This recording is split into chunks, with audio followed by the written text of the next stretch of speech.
Hello students, welcome to our खूबसूरत सा channel in logical math. और आज हम लोग क्लास 11th के लिए वेक्टर स्टार्ट करने वाले हैं। बहुत ही इंपॉर्टेंट टॉपिक है, या फिर ऐसा मान लो कि जिस तरह से डिफरेंशिएशन और इंटीग्रेशन के बिना आप 11th में आगे नहीं बढ़ सकते फिजिक्स में, उस तरह से आप वेक्टर के बिना फिजिक्स में आगे नहीं बढ़ सकते। क्योंकि 9th और 10th में तो बहुत आसान होता है ये कह देना कि फिजिकल क्वांटिटी दो तरह के होते हैं, स्केलर होता है, वेक्टर होता है। लेकिन 11th में सिर्फ इतना कहना काफ़ी नहीं है कि दो तरह के होते हैं, स्केलर और वेक्टर। तो आइए हम लोग वेक्टर को स्टार्ट करते हैं, बेकार में ही समय बर्बाद करते रहते हैं, है ना, बकर बकर करके। चलो तो स्टार्ट करते हैं भैया, वेक्टर किसे कहते हैं। लेकिन वेक्टर को जानने से पहले आप ये जानो कि मैग्नीट्यूड क्या होता है। मैग्नीट्यूड क्या होता है, किसी भी फिजिकल क्वांटिटी का मैग्नीट्यूड क्या होता है। ठीक है, देखो, एनी न्यूमेरिकल वैल्यू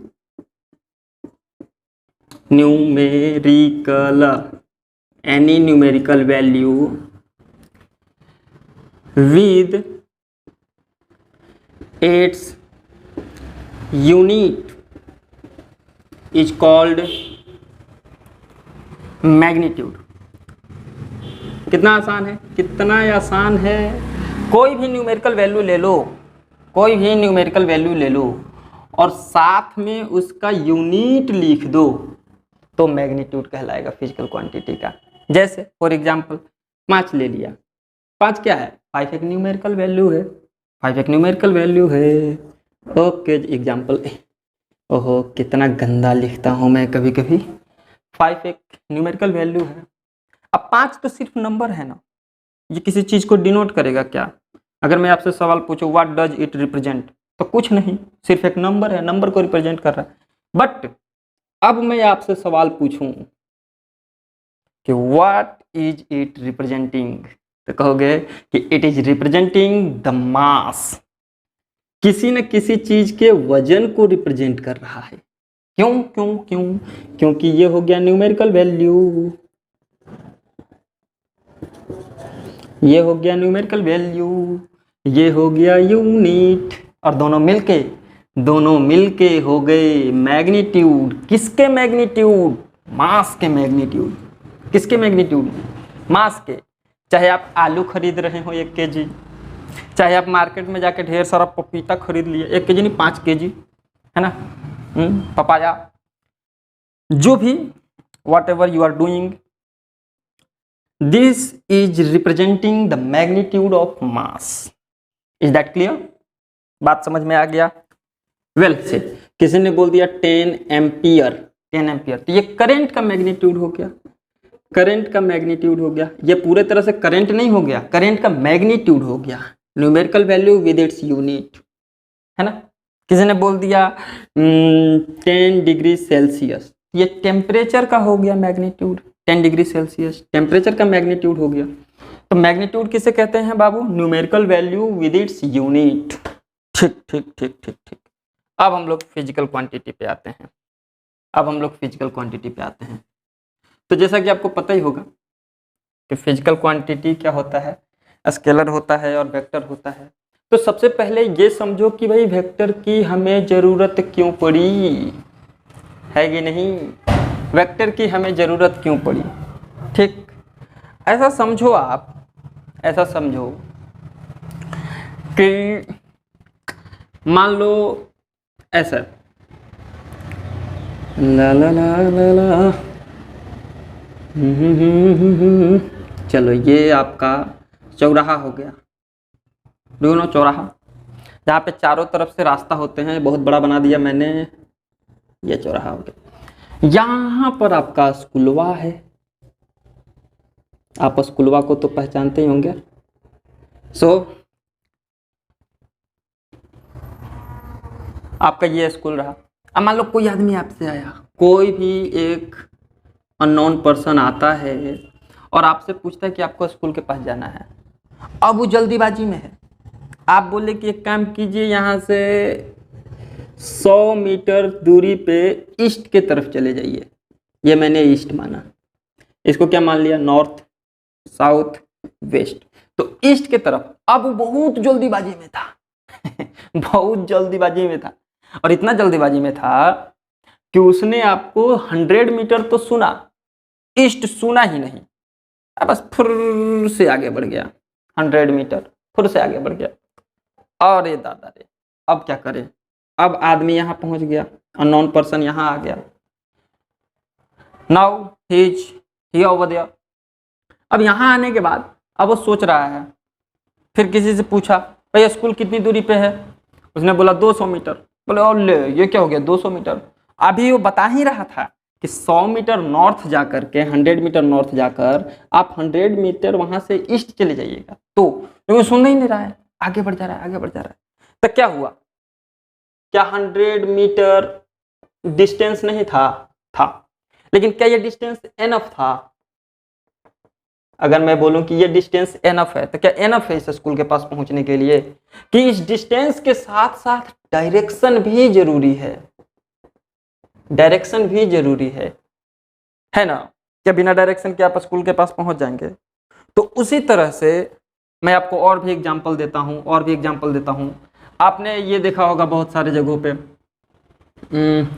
मैं बताता हूँ कहाँ देखा होगा आपने, किसी भी मॉल वगैरह में गए होंगे आप, किसी भी मॉल वगैरह में गए होंगे, तो मॉल वगैरह में जाने के बाद आपको गेट मिला होगा, गेट, या किसी भी मॉल वगैरह में जाइए या फिर आप किसी भी शॉप में जाइए, तो वहाँ पे लिखा रहता है आगे, शीशा का गेट रहता है, पुल, देखे होंगे पुल लिखा रहता है, पुल। अभी दरवाजा ऐसे खुलेगा है ना, तब पुल, हालांकि यहाँ पे मैं पुश लिखता क्योंकि फिगर से पता चल रहा है कि अंदर की तरफ जा रहा है, तब आपने देखा होगा पुल लिखा रहता है। क्यों भैया? दुनिया को पता है कि फोर्स लगाने से खुल जाएगा गेट, दुनिया को पता है कि फोर्स लगाने से ये गेट खुल जाएगा, फिर ये पुल और पुश क्यों? Why it is so much needed and so much important for us? क्योंकि पता है, दुकानदार जानता है कि बहुत पैसा लगा के शीशा के गेट बनाए हैं, और ये ससुरी अगर पुल करने के जगह पे पुश कर दिए तो अपना ले बीते, बहुत दिक्कत, तोड़ देगा दरवाजे में।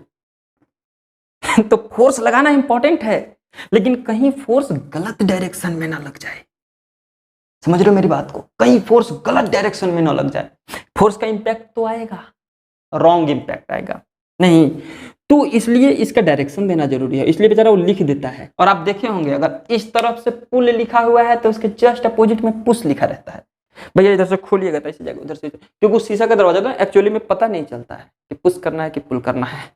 और मैं तो बताता हूँ कि अगर आप जल्दीबाजी में गए हो तो ये भी नहीं पता चलता है कि पुल मतलब खींचना है कि धकेलना है।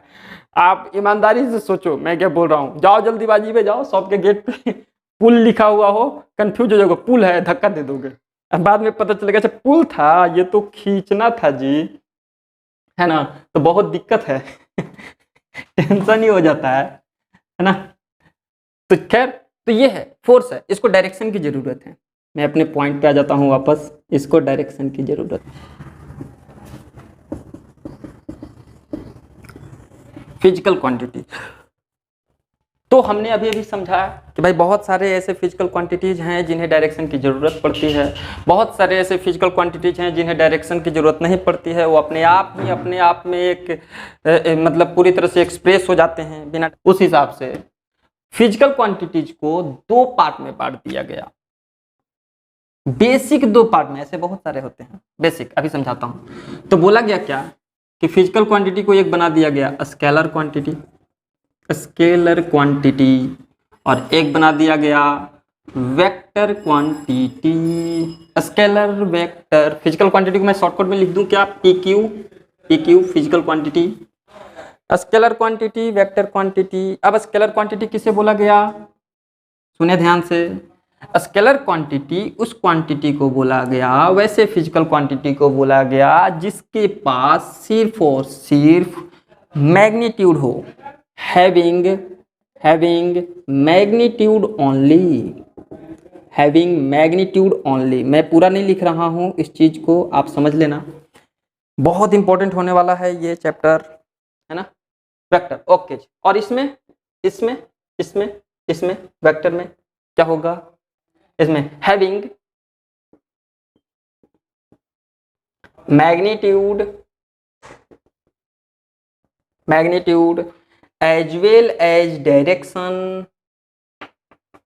As well as direction and, ये इंपॉर्टेंट है, आप यहां तक 9th 10th में जानते हैं, 11th में ये इंपॉर्टेंट है, and follows vector law of addition, vector law of addition, addition. और ये किसको फॉलो करता है फिर, पहला लगा लो, दूसरा लगा लो, ये दूसरा में फॉलोज सिंपल एरिथमेटिक ऑपरेशन, मैटिक ऑपरेशन। ये क्या है, सिंपल एरिथमेटिक ऑपरेशन को फॉलो करेगा। जैसे 3 + 2 कितना 5, लेकिन इसमें 3 न्यूटन प्लस 2 न्यूटन 5 न्यूटन होगा, इसकी कोई गारंटी नहीं है, because we are talking about the force. Newton, Newton क्या लिख दिया, फोर्स लिख दिया, टॉकिंग अबाउट द फोर्स। ये 5 न्यूटन होगा कोई जरूरी नहीं है, ये 1 न्यूटन होगा ये भी कोई जरूरी नहीं है, कुछ भी हो सकता है। एक एग्जांपल देकर समझाता हूं यहां पे आपको, देखो समझो जरा, देखो समझो जरा। मान लो एक बॉक्स है, इस बॉक्स पे रामू ने इधर 3 न्यूटन फोर्स लगाया और श्यामू ने इधर 2 न्यूटन फोर्स लगाया।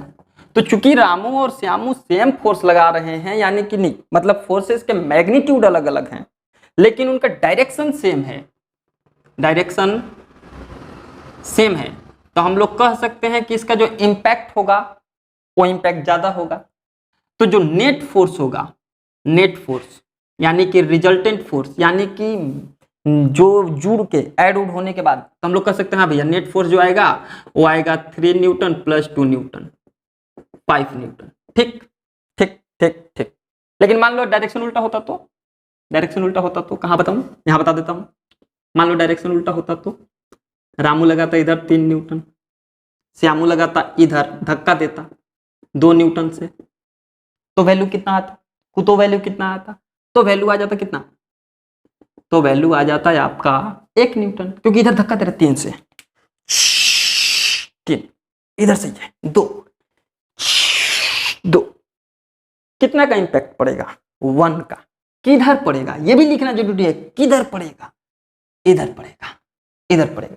तो इधर जो आया वो आया 5 न्यूटन टुवार्ड्स ईस्ट, इधर इधर, और ये जो आया ये आया 1 Newton towards east, 1 Newton towards east. तो दिक्कत है कि नहीं, ये 5 न्यूटन भी हो सकता है, 1 न्यूटन भी हो सकता है, इसलिए मैंने यहाँ पे क्रॉस का साइन लगाया है गलत का, या फिर ये अलग भी हो सकता है, अलग वाली कहानी बाद में। तो बस अभी इतना समझो कि ये डायरेक्ट ऐड नहीं होता है, ये डायरेक्ट ऐड नहीं होता है, ये डायरेक्शन के अकॉर्डिंग ऐड होता है। इसका एक अलग रूल है ऐड करने का, उसे हम लोग वेक्टर लॉ ऑफ एडिशन कहते हैं। जबकि जबकि जबकि scalar quantity vector law of addition को फॉलो नहीं करता है, ठीक है, ये सिंपल अरिथमेटिक को फॉलो करता है। एग्जांपल्स, ठीक, तो जो वेक्टर क्वांटिटी है और स्केलर, एग्जांपल में क्या आ जाएगा, एग्जांपल में मास ले लो, वजन 4 kg आलू चाहिए, अब नॉर्थ में 2 चाहे ईस्ट में 2 4 kg ही रहेगा तो मास आ गया। डिस्टेंस, डिस्टेंस एक वेक्टर क्वांटिटी होती है जिसका सिर्फ मैग्नीट्यूड होता है। आया क्या बात समझ में। एनर्जी, एनर्जी ये एक स्केलर क्वांटिटी होती है, इसको सिर्फ मैग्नीट्यूड की जरूरत है ना। ये वर्क डन, वर्क डन ये भी एक स्केलर क्वांटिटी है, वर्क डन। अब वर्क डन कहो या work done by a force कहो, वो समझेंगे जब चैप्टर आएगा, तो वर्क डन, ठीक। ईटीसी लगा देता हूं, ईटीसी यहां पे समझो आप, इसके एग्जांपल्स क्या आएंगे, इसके एग्जांपल्स आएंगे डिस्प्लेसमेंट, डिस्प्लेसमेंट इसमें क्या है, इसमें आपको 10 मीटर लिखे ना तो इसके साथ ईस्ट वेस्ट नॉर्थ साउथ या कोई ना कोई डायरेक्शन लिखना पड़ेगा, अभी समझाएंगे। डिस्प्लेसमेंट आ जाएगा, एक्सेलरेशन आ जाएगा, मैं एक्सेलरेशन को ऐसे शॉर्टकट में लिख दे रहा हूँ, ACC पावर n एक्सेलरेशन आ जाएगा, ठीक है। फोर्स आ जाएगा इसमें, ETC। बाकी आगे चलते रहेंगे हम लोग और पढ़ते रहेंगे, धीरे धीरे समझते रहेंगे। देखो नोट रखने वाली क्या बात है, नोट करने वाली जो बात है ना वो यहां समझ लेना। नोट करने वाली बात क्या है, NOTE, note. all the physical quantities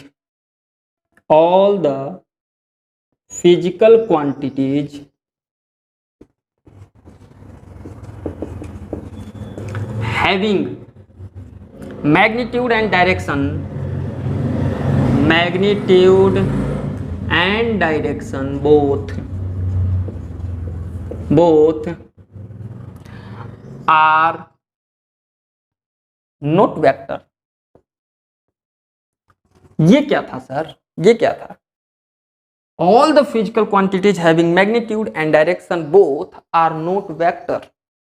जितने भी क्वांटिटीज होते हैं ना, मतलब आप ऐसा समझो कि हर चमकने वाला चीज सोना नहीं होता, हर चमकने वाला चीज सोना नहीं होता, है कि नहीं?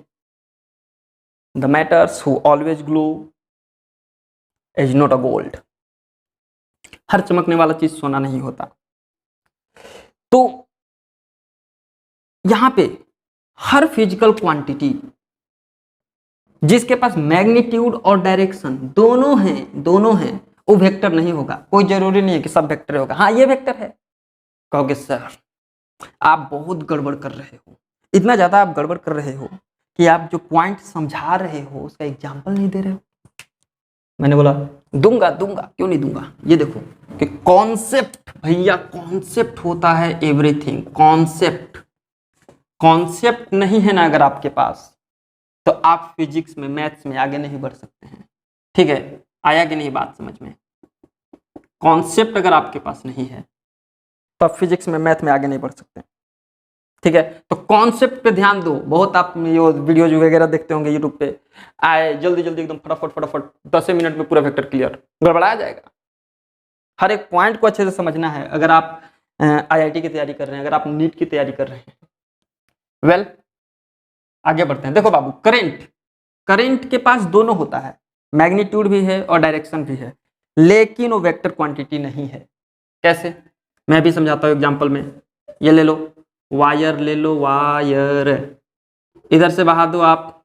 इस वाले वायर से आया मान लो 7 एम्पियर करंट, और इस वाले वायर से आया 3 एम्पियर करंट। बताओ इस वाले वायर में कितना जाएगा? इस वाले वायर में कितना जाएगा? इस वाले वायर में जाएगा 10 एम्पियर करंट, क्योंकि दूसरा तो वायर है ही नहीं।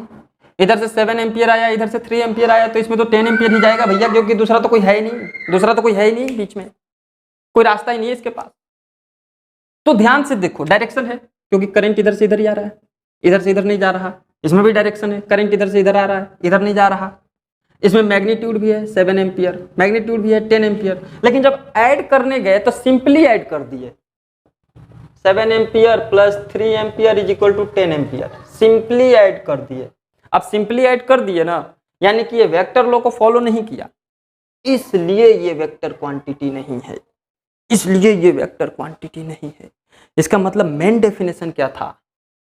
The quantity that always follow the vector law of addition are known as the vector quantity. Main definition वही है। उसी तरह से बाबू प्रेशर है। क्या प्रेशर में नहीं होता है? प्रेशर में भी डायरेक्शन होता है। आप सुने होंगे लिक्विड एक्सॉस्ट लेटरल प्रेशर, सुने हैं कि नहीं सुने हैं? अगर आप एक ये ब्रिक ले लिए और ऊपर से फोर्स लगा रहे हैं, तो प्रेशर नीचे की तरफ नहीं लगा जी, इस पे लगा, लेकिन उस प्रेशर को हम लोग वेक्टरली नहीं ऐड करते हैं, सिंपली ऐड कर देते हैं, इसीलिए इसे वेक्टर क्वांटिटी के अंतर्गत नहीं रखा गया। तो सर क्या यह स्केलर क्वांटिटी के अंदर है? अगर वेक्टर क्वांटिटी के अंदर नहीं है तो क्या स्केलर क्वांटिटी के अंदर है? तो एग्जैक्टली नोट, ये एग्जैक्ट रूप से स्केलर क्वांटिटी भी नहीं है। इसका एक अलग नाम दिया जाता है बाबू, टेंसर क्वांटिटी।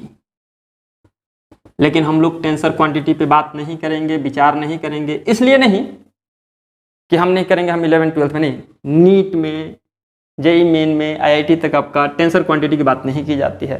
तो इसलिए हम लोग इस दोनों को अभी अपने सिलेबस के अकॉर्डिंग स्केलर क्वांटिटी के अंदर रख रहे हैं। किसके अंदर रख रहे हैं? स्केलर क्वांटिटी के अंदर रख रहे हैं, जबकि ये स्केलर नहीं है एग्जैक्टली। ठीक है, तो हमारे लिए तो बस दो ही क्वांटिटी होंगे, एक स्केलर और एक वेक्टर।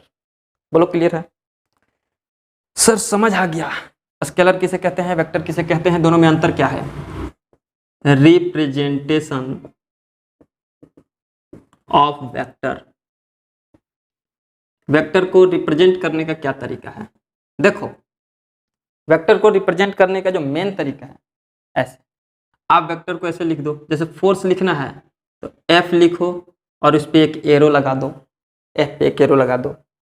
आप मान लो डिस्प्लेसमेंट लिखना है, डिस्प्लेसमेंट को S से डिनोट करते हैं, तो S लिखो, उस पर एक एरो लगा दो।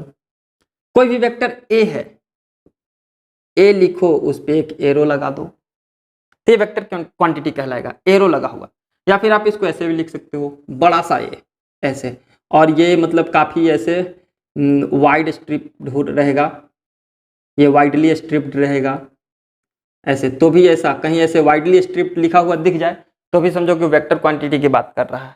ठीक है, ओके।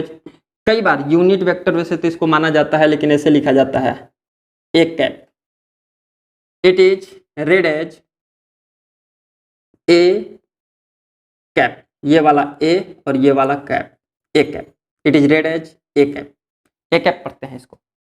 ठीक है, वैसे जनरली यूनिट वेक्टर को डिनोट करता है, यूनिट वेक्टर को डिनोट करता है, बट अभी हटा देते हैं इसको, यूनिट वेक्टर आएगा कहानी में अच्छे से ऐसे। ठीक है, but graphically it is represented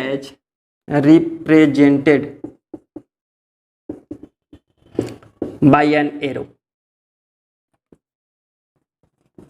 एक एरो के द्वारा रिप्रेजेंट किया जाता है ग्राफिकली। कैसे? ऐसे ऐसे ऐसे ऐसे। हम लोग पीछे को इसको बोलते हैं टेल। क्या बोलते हैं बाबू? TAIL, टेल, पूंछ।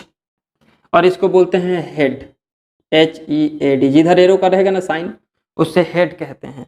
और ये हेड डायरेक्शन को डिनोट करता है, किसी भी वेक्टर क्वांटिटी के डायरेक्शन को डिनोट करता है, क्योंकि ऐसा दुनिया का कोई वेक्टर क्वांटिटी हो ही नहीं सकता जिसके पास डायरेक्शन नहीं हो, डायरेक्शन होगा ही होगा। तो ये हेड किसको डिनोट करता है? डायरेक्शन को। और यहां से यहां तक जो लेंथ है ना, length of arrow denotes magnitude. Length of arrow denotes magnitude. Arrow का लेंथ मैग्नीट्यूड डिनोट करता है। जैसे मान लीजिए 5 न्यूटन बनाना है ना, आपको 5 न्यूटन रिप्रेजेंट करना है, तो आप क्या करेंगे? 5 सेंटीमीटर लंबा एक एरो ऐसे खींचेंगे, 5 सेंटीमीटर लंबा, ऐसा आप मान लेंगे यहां से यहां तक ऐसे, है ना, 5 सेंटीमीटर। और ये कितना लंबा रहेगा? 5 सेंटीमीटर। और आपका माना हुआ रहेगा, ये बात स्केलिंग किया हुआ रहेगा, आपका स्केल समझते होंगे, है ना, कि 1 centimetre is equal to 1 newton. 1 centimetre is equal to 1 newton. तो 5 centimetre is equal to 5 newton. तो 5 न्यूटन का रिप्रेजेंटेशन ये हुआ। लेकिन एक चीज अभी हम लोग मिस कर रहे हैं, वो ये है कि एरो सर किधर लगाऊं 5 सेंटीमीटर में, तो बताएगा। अब जैसे मान लो 5 सेंटीमीटर ईस्ट बोल दिया, सॉरी 5 न्यूटन ईस्ट बोल दिया, तो हम लोग ये एरो ईस्ट की तरफ डाल देंगे। 5 न्यूटन वेस्ट बोल दिया, तो ये एरो वेस्ट की तरफ डाल देंगे। 5 न्यूटन साउथ बोल दिया, एरो साउथ की तरफ डाल देंगे। तो ये डायरेक्शन को समझते हैं कैसे डिनोट करता है। ठीक ठीक ठीक, मजा आ रहा है ना वेक्टर में? क्लियर हो रहा है? मैं फिर से एक बार बोल रहा हूँ, concept is everything, concept is everything. Direction बहुत इंपॉर्टेंट चीज है। डायरेक्शन हम लोग कैसे समझते हैं? देखो, जैसे मान लो इधर क्या ले लोगे, याद है ना आपको? इधर क्या लेते हैं हम लोग? थोड़ा सा इसे बड़ा बना देता हूं मैं, आपको समझ आ रहा होगा कितने अच्छे से पढ़ाया जा रहा है, आपको अच्छे से समझाया जा रहा है। वीडियोज अच्छा लगे तो दोस्तों को बताओ, शेयर करो, चैनल को सब्सक्राइब करो, लाइक करो वीडियोज को। ये क्या हो गया, ये हो गया अपना प्रमोशन चैनल का। आते अपने टॉपिक पे, है ना। ऊपर क्या लेते हैं, नॉर्थ, इधर वेस्ट, इधर साउथ, इधर ईस्ट। तो इधर तो क्लियर है, ईस्ट रहेगा, इधर नॉर्थ रहेगा, इधर वेस्ट, इधर साउथ।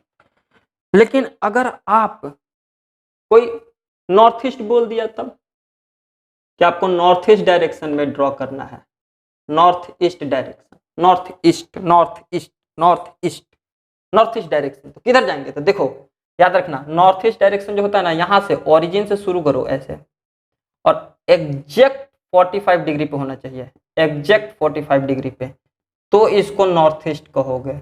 इसका मतलब ये नहीं हुआ कि ये नॉर्थ ईस्ट प्लेन है ना, ऐसे ये ईस्ट है, ये नॉर्थ है, तो कहीं भी लगा देंगे ना ऐसे 60 डिग्री पे भी, तो इसको नॉर्थ ईस्ट कह देंगे। नहीं नहीं नहीं, गलत है, 45 डिग्री वाला ही नॉर्थ ईस्ट कहलाएगा। बोलो क्लियर है, नॉर्थ ईस्ट ये डायरेक्शन है। अगर आप यहाँ पे 45 एग्जेक्ट कर दे रहे हो ना, यहाँ पे if you are going to draw like this at the 45 degree, then it is said to be as south east, south east, it is said to be as south east. ये south east direction हो गया। बोलो clear है, ये कौन सा direction हो गया, एग्जैक्ट 45 पे, एग्जैक्ट 45 पे। This is termed as south west, south west इसे कहते हैं। और ये इधर नॉर्थ वेस्ट, ये नॉर्थ वेस्ट होगा। कितने एंगल पे, 45 डिग्री पे, 45 डिग्री पे। अगर आपका 45 डिग्री रहेगा तो ही north east, north west, south east, south west. बोलो बात क्लियर हुआ। सिर्फ साउथ वेस्ट बोले तो, सिर्फ साउथ वेस्ट बोले तो ये वाला, बोलो क्लियर। लेकिन अगर ये रहे तो अभी आपका दिमाग ठनकेगा सर, आपका दिमाग में चलेगा तो फिर ये क्या है, अगर ये नॉर्थ ईस्ट नहीं है तो क्या है, नॉर्थ ईस्ट नहीं है तो क्या है। देखो बहुत सिंपल कहानी है। अगर ये नॉर्थ ईस्ट नहीं है, 60 डिग्री आपने लिखा, यहाँ से 60 डिग्री, मेरी बात समझना, ये ईस्ट है, ये नॉर्थ है। एक बार डिटेल समझ लो, इसके बाद जल्दीबाजी में पड़ जाना, कोई दिक्कत नहीं है, बट एक बार तो कॉन्सेप्ट ले लो फुल। आप ईस्ट से शुरू हुए, नॉर्थ के तरफ गए 60 डिग्री, ईस्ट से शुरू हुए नॉर्थ की तरफ गए कितना डिग्री, 60 डिग्री। तो आप इसको ऐसे लिखोगे 60 degree north of east, 60 degree north of east. या फिर इसको ऐसे भी लिख सकते हो, अगर ये 60 है, ये टोटल 90 है, तो ये कितना डिग्री बचा, 30 डिग्री। तो इसको लिखने के लिए ऐसे लिखोगे, नॉर्थ से कितना आए, 30 डिग्री, किधर आए, ईस्ट के तरफ। तो बोलोगे और 30 degree east of north, 30 degree east of north. बोलो बात समझ आया क्या। तो ऐसे राइट करते हैं इसे, ऐसे पढ़ते हैं इसे। अगर ये रहा तो सर, ये रहा तो इसे क्या कहूँ, इसे ये लो 53 डिग्री। इसे क्या पढ़ूँ, इसे क्या पढ़ूँ, मैं बता दूं कि इसे पढ़ा जाएगा, आप कहाँ से शुरू हुए हैं, साउथ से, किधर गए हैं, ईस्ट के तरफ, तो लिखा जाएगा 53 डिग्री ईस्ट ऑफ साउथ। बोलो क्लियर है, 53 डिग्री ईस्ट ऑफ साउथ।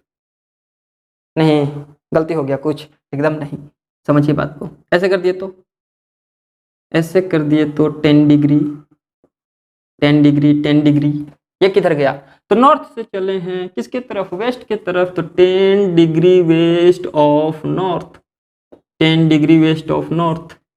बोलो क्लियर है। तो ऐसे बोला जाता है। लेकिन कोई सिर्फ नॉर्थ ईस्ट कह रहा है, it means that you are travelling along the north east direction at 45 degree angle.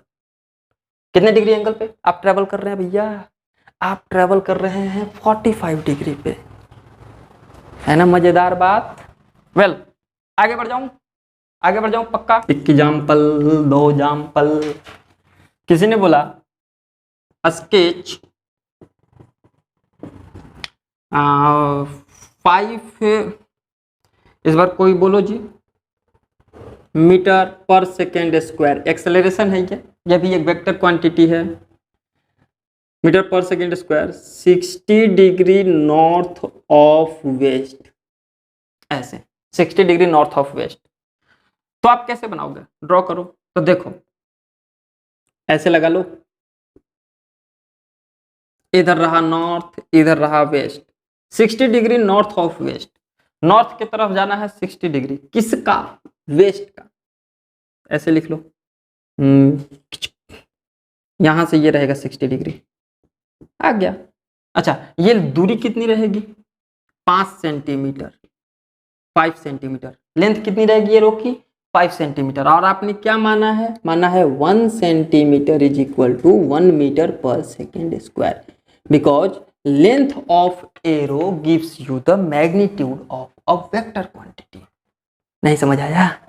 है ना इजी, है ना मजेदार? ठीक, आगे बढ़ते हैं। Some important points related to vector. अब आप पूरा समझ लो vector quantity. Some important points related to vector quantity. Vector quantity से कुछ रिलेटेड इंपॉर्टेंट पॉइंट्स जो आपको बहुत ज्यादा हेल्प करने वाला है, उससे समझो। सबसे पहला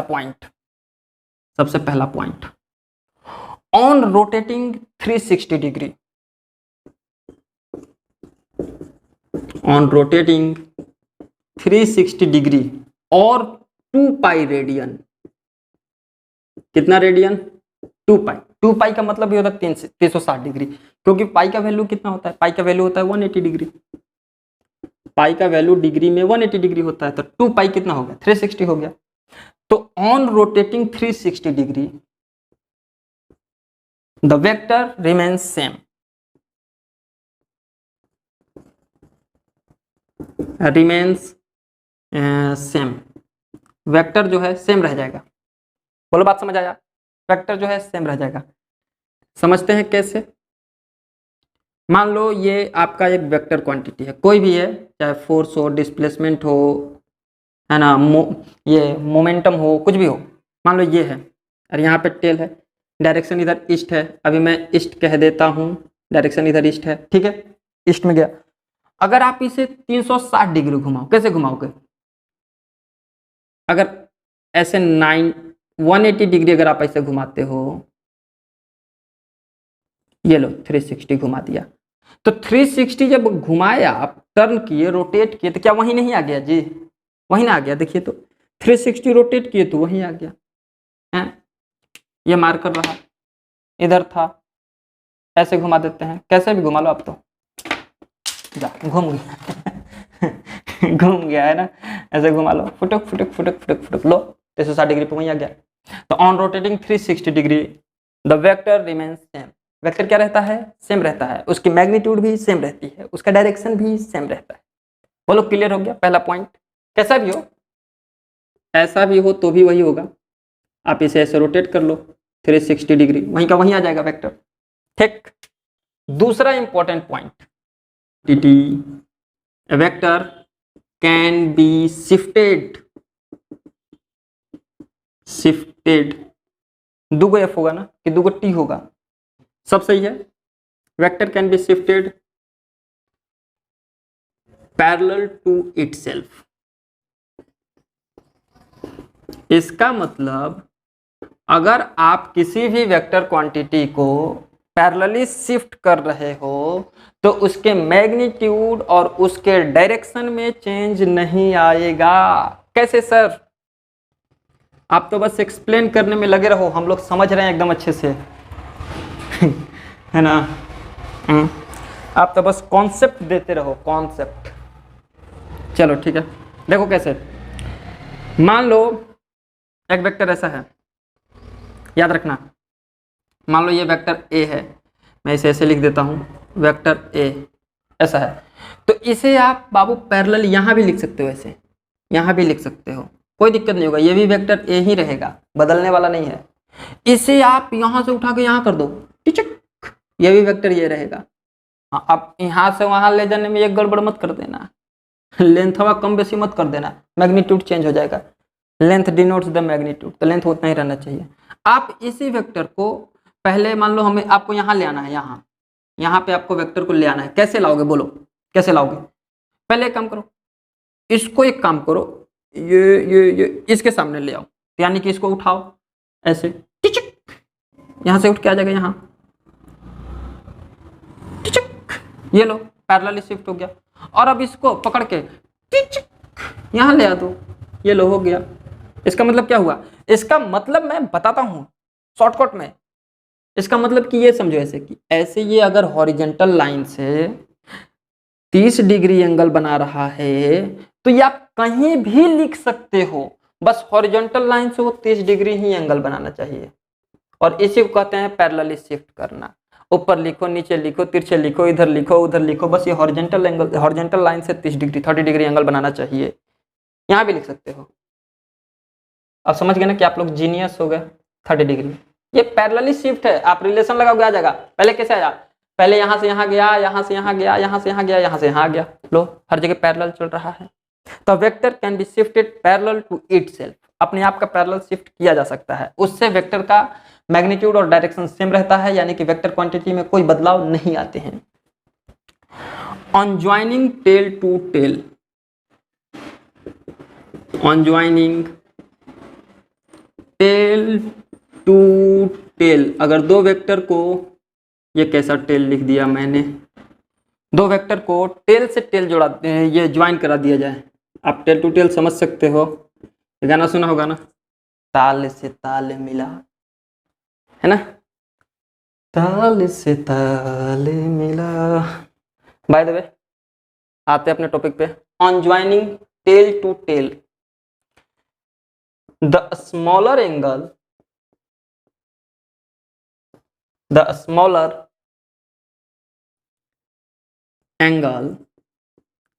is taken as the angle between two vectors, taken as the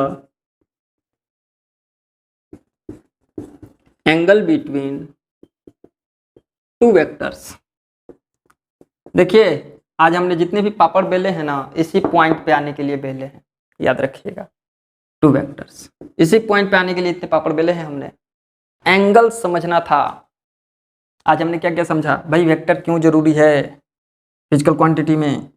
क्या सारे फिजिकल क्वांटिटी जिनके पास मैग्नीट्यूड और डायरेक्शन हो, क्या वो वेक्टर क्वांटिटी है? नहीं, वो टेंसर भी हो सकता है।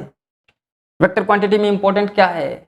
वेक्टर लॉ ऑफ एडिशन को फॉलो करें। वेक्टर लॉ ऑफ एडिशन कब पढ़ेंगे सर? अगले वीडियो में पढ़ेंगे। उससे पहले क्या पढ़ेंगे सर? टाइप्स ऑफ वेक्टर पढ़ेंगे। बहुत मानी काम है, बहुत मानी मतलब समझ रहे हो ना, मानी हम लोगों का एक लैंग्वेज है, बहुत सारा काम है। We have to study a lot. आइए तो एग्जाम्पल सर, एग्जाम्पल 2 एग्जाम्पल हो जाए जरा। मैंने बोला ये लो, मान लो ये वेक्टर ए है, ये वेक्टर ए है,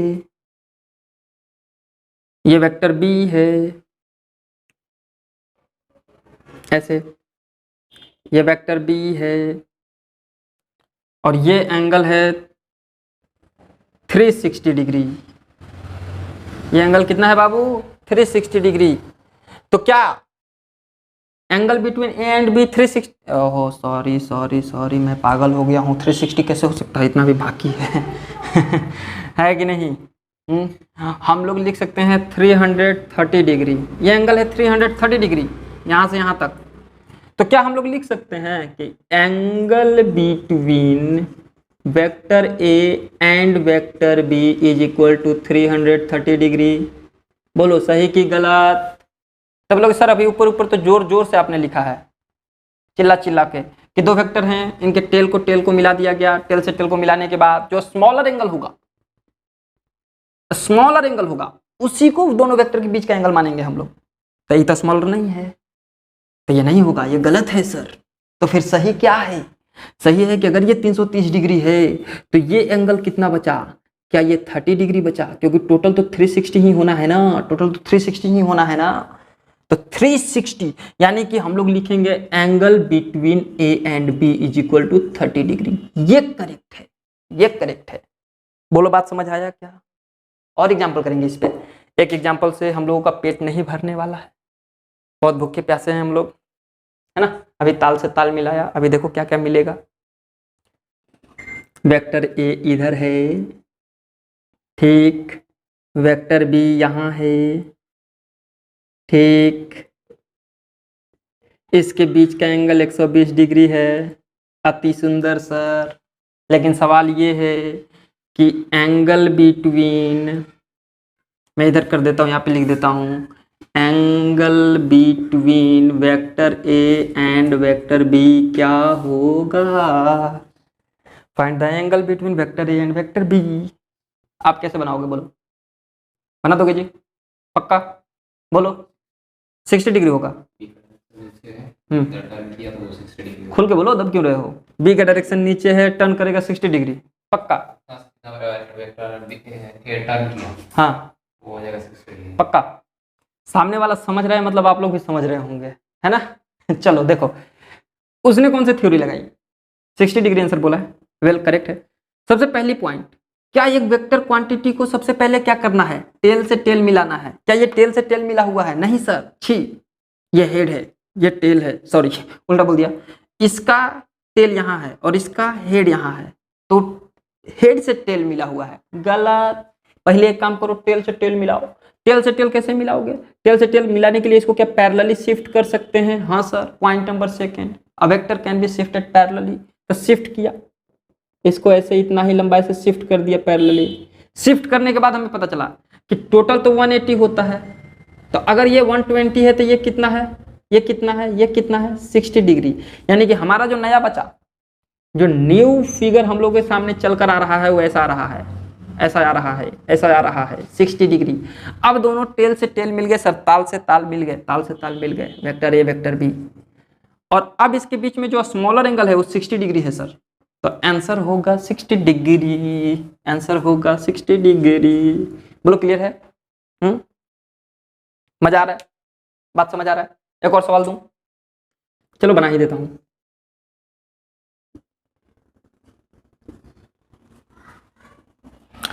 एक यहां पे है वेक्टर ए जो कितने डिग्री पे है, 60 डिग्री पे। एक यहां पे है वेक्टर बी जो कितने डिग्री पे, एकदम पैरेलल है ऐसे, along the x axis, x axis के पैरेलल, एक्स एक्सिस के पैरेलल, ठीक, एक्स है वाई है आपका।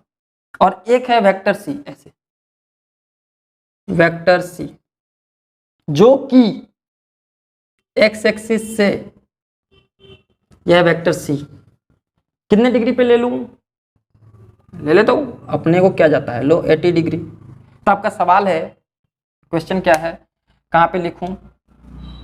पहला, vector A and vector B के बीच में कितना एंगल है। दूसरा सवाल, second, vector B and vector C के बीच में कितना एंगल है। Third question, vector A and vector C के बीच में कितना एंगल है।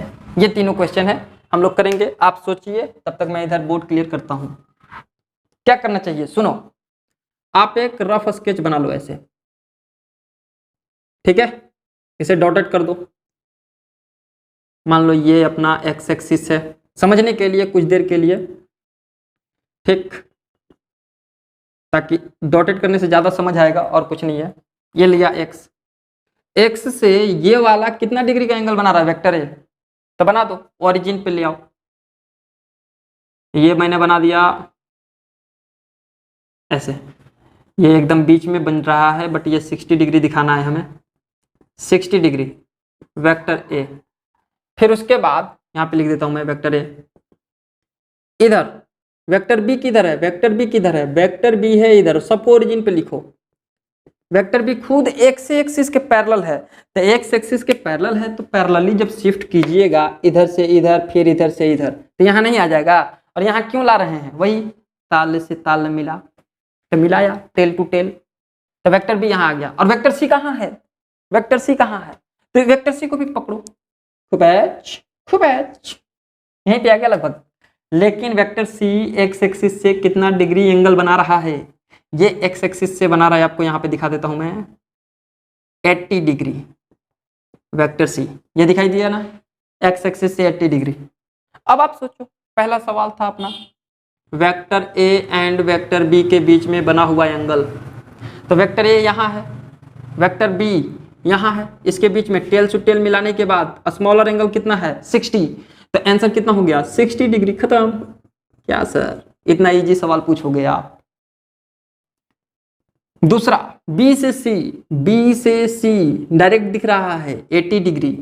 B to C, vector B and vector C, sorry and का सिंबल होगा, ये 80 डिग्री होगा। थर्ड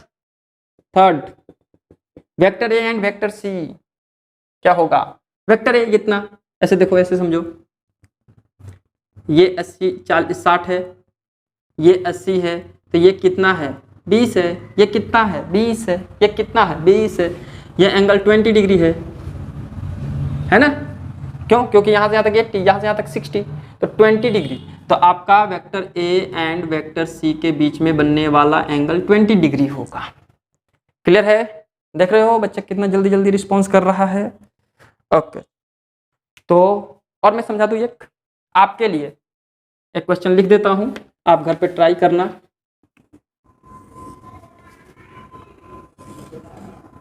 ऐसा ले लो वेक्टर है 50 डिग्री पे, इधर से गिरा लो वेक्टर बी 45 डिग्री पे, ऐसे है ना, और इधर से गिरा लो वेक्टर सी 20 डिग्री पे। ठीक है, बात समझ आया, कौन किससे एंगल बना रहा है ये खोजना है आपका काम है। ये वाई ये एक्स, प्रोसेस आपको पता है, पहले टेल टू टेल मिलाना है, फिर स्मॉलर एंगल देखना है। ओके वेरी गुड, बहुत बढ़िया सर, आज हमें समझ आ गया वेक्टर क्या चीज़ है, ये समझ आया वेक्टर में सारे डायरेक्शन वाले और मैग्नीट्यूड वाले वेक्टर नहीं होते हैं, आज तक हम लोग भ्रम में थे। बहुत बढ़िया। देखो ऑनलाइन स्टडी की सबसे बड़ी फायदा क्या है, सबसे बड़ा फायदा बाबू ये है कि आपको कॉन्सेप्ट तो मिल ही रहा है और मटेरियल लगभग उतना ही मिल रहा है जितना आप ऑफलाइन कोचिंग में पढ़ते हो, ऐसे ही पढ़ाया जाता है, मटेरियल उतना मिल जा रहा है।